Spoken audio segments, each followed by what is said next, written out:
Welcome to This Explainer. Look, today we're taking a deep dive into the evolution of the world's absolute favorite sport, soccer, or, football, depending on where you're watching from. We're going to trace its unbelievable journey from ancient literal combat rituals all the way to the massive global mega industry we know today. Let's get into it. Here's our roadmap for today. We'll cover 1. Ancient origins and early games. 2. Taming the medieval chaos. 3. The birth of modern soccer. 4. The great rugby split. 5. Taking the game global. And finally, number 6. The women's football revolution. Okay, so there's this legendary quote by Liverpool manager Bill Shankly. Football's a matter of life and death. It's more important than that. It perfectly captures how intensely people feel about the game today. But honestly, the craziest part is that for some ancient civilizations, the predecessors to soccer literally were a matter of life, death, and absolute survival. No exaggeration. Part 1. Ancient origins and early games. Right off the bat, we've got to bust a massive myth. England? Yeah, they didn't actually invent the sport. To find the true origins, we have to travel thousands of years back to ancient China and Mesoamerica. First up, Cuju. This popped up in China around the 3rd century BC as a Han Dynasty military combat exercise. Picture soldiers building endurance by kicking a feather-stuffed ball through a hoop. Wild, right? Meanwhile, over in Mesoamerica around 1650 BCE, they were playing pitta. This used insanely bouncy rubber balls in arena games that were tied to ritualized warfare. And yes, losing often came with some pretty brutal real-life consequences. But what's really fascinating here is Cuju's cultural impact. It didn't just stay a military drill. Over time, it literally shattered social barriers, blurring the lines between nobles, merchants, and everyday commoners.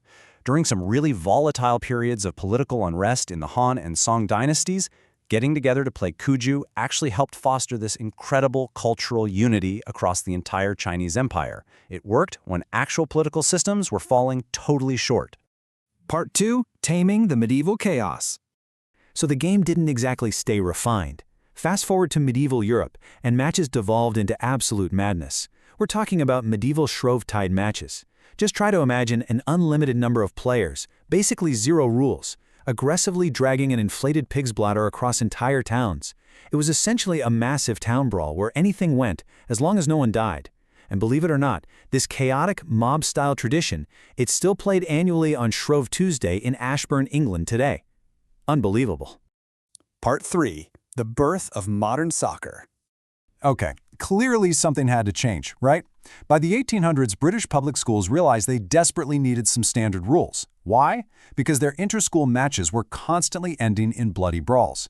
This sparked a period of super rapid codification. In 1848, the Cambridge Rules were drafted as a compromise. Then, in 1857, the world's oldest football club, Sheffield FC, was founded.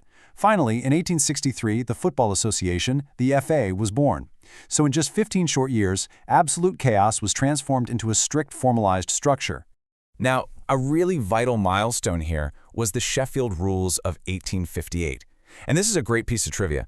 It was actually cricketers looking for a way to stay fit in the winter who founded Sheffield FC. They gave us the exact rules we know and love today. The throw-in, the corner kick, the free kick, limits on physical contact, and even the crossbar out-of-play rules. Literally, without these early pioneers, the modern game just wouldn't exist. Part 4. The great rugby split. But getting everyone to agree? Yeah, not easy. The tension totally peaked during the 1863 meetings in a London pub. A guy named Ebenezer Morley drafted the original laws and desperately tried to unify everyone.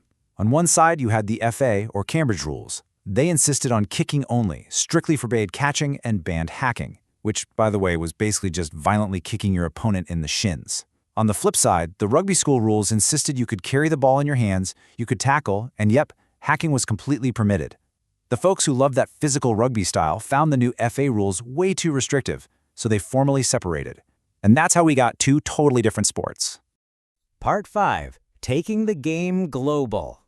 With the rules finally locked in, the game was primed for export out of Britain and across the entire planet. The sport spread like wildfire. Pushed by British imperialism, these Victorian ideals of moral discipline known as muscular Christianity, plus soldiers, sailors, and real workers traveling the globe.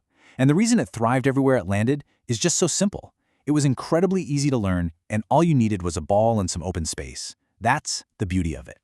From there, the institutional evolution of the game took some massive leaps. First, in 1904, FIFA was established, uniting nations under a single set of rules. Then, in 1930, Uruguay hosted the very first World Cup. They only had 13 participating teams back then.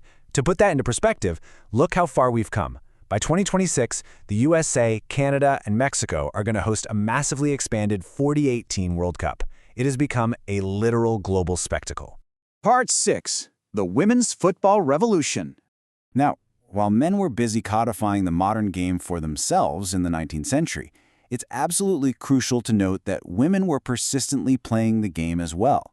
And they were doing this despite facing massive historical and institutional hurdles that kept them marginalized from the main stage for decades. To really understand those hurdles, we just have to examine the institutional bans enacted in the 20th century. For example, the German Football Association actively suppressed women's soccer for supposed ethical and physiological reasons. The English FA? They banned women from playing on professional grounds entirely in 1921. In fact, roughly 2/3 of ruling national associations worldwide enacted similar bans. These were often rooted in totally outdated myths about female frailty and supposed risks to their health if they played. Just wild to think about now. But here is the real kicker. Despite all those massive hurdles, by 2014, an estimated 30 million women and girls were playing football globally. 30 million! It just goes to show that those institutional bans ultimately failed to stop the sport's incredible momentum and the sheer unstoppable will of the athletes to play the game they love. Today, we're definitely seeing some significant milestones, like the U.S. women's national team securing an equal pay agreement. But significant financial disparities absolutely still remain in the professional era. Just consider the numbers. The prize fund for the 2019 Women's World Cup was $50 million. Compare that to $400 million for the 2018 Men's World Cup. So while real progress is happening, there is clearly still a lot of ground to cover as the game continues to evolve. Which brings us to our final takeaway, and a question I want you to ponder.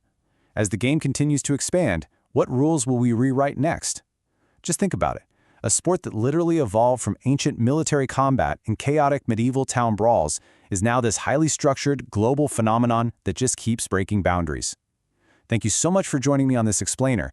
I really hope this deep dive into the beautiful game sparked your curiosity, and I'll catch you next time.